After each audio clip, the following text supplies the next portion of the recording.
ইফালে সংবাদমেলযোগে পুনৰ শ্ৰীমন্ত শংকৰদেৱ সংসদ সকিয়নি টাই আহোম যুৱ পৰিষদৰ আহোম জনগোষ্ঠীৰ অনুভূতিত আঘাত হনাৰ বাবে শ্ৰীমন্ত শংকৰদেৱ সংঘৰ বিৰুদ্ধে এজাহাৰ দাখিল কৰাৰ হুংকাৰ টাইপাৰ বাৰে বাৰে আহোম জনগোষ্ঠীক তুচ্ছ তাচ্ছিল্য কৰি মন্তব্য নিদিবলৈ আহ্বান শ্ৰীমন্ত শংকৰদেৱ সংঘক আমি ধৰ্মক লৈ বিৰোধন কৰা নাই কোনো বিৰোধন কৰা আমি শংকৰদেৱ বিৰোধন কৰা নাই আমি বিৰোধন কৰিছো যিসকল ব্যক্তিয়ে শংকৰ সংঘৰ যিখন সংবিধান প্ৰস্তুত কৰি আছিল সেই সংবিধানখন আমি পুনৰ তেওঁলোকে ৰিফৰ্ম কৰিবলৈ আমি কথাটো আহ্বান কৰি আছো আমি কৈছো যে তেওঁলোকে এইটো কথাটো উঠাই লওক কিন্তু তেওঁলোকে উঠাই লোৱা নাই যোৱাকালি তেওঁলোকে সোণাৰী থানাত এখন কেছ দিছে বুলি গম পাইছো সেইগতিকে যদি আইনীগতভাৱে তেওঁলোকে যুঁজিবলৈ বিচাৰে তেন্তে যিমান কেছ দিয়ে আমাক ওপৰত দিয়ক কিন্তু জাতিৰ কাৰণে আমাৰ সংগ্ৰামী অতীত যদি জেলত যাবলগীয়া হয় যাব পাৰে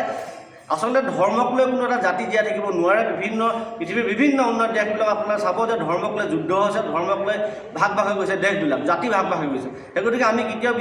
বিচৰা নাই চাউলুং চুকে আপোনাৰ গঢ়া অসমখনত শংকৰদেৱে সৃষ্টি কৰা নাম ধৰ্মত কেতিয়া বিভেদকামী আমি কেতিয়া প্ৰশ্ৰয় নিদিওঁ সেই গতিকে তাৰ পৰা স্পষ্ট কথা যদি তেনেধৰণে আৰু কেছ দিবলৈ আমি শুনা পাইছোঁ বিভিন্ন ধৰণৰ মাধ্যমে তেওঁলোকে আৰু বিভিন্ন অসমৰ থানাত কেছ দিবলৈ কৈছে ঠিক আছে দিয়ক আমি একচেপ্ট কৰিছোঁ তেওঁলোকে কেছ দিয়ক প্ৰশাসনে আইনগতভাৱে যি হ'ব আমি তাৰ কাৰণে মূৰ পাতি ল'ম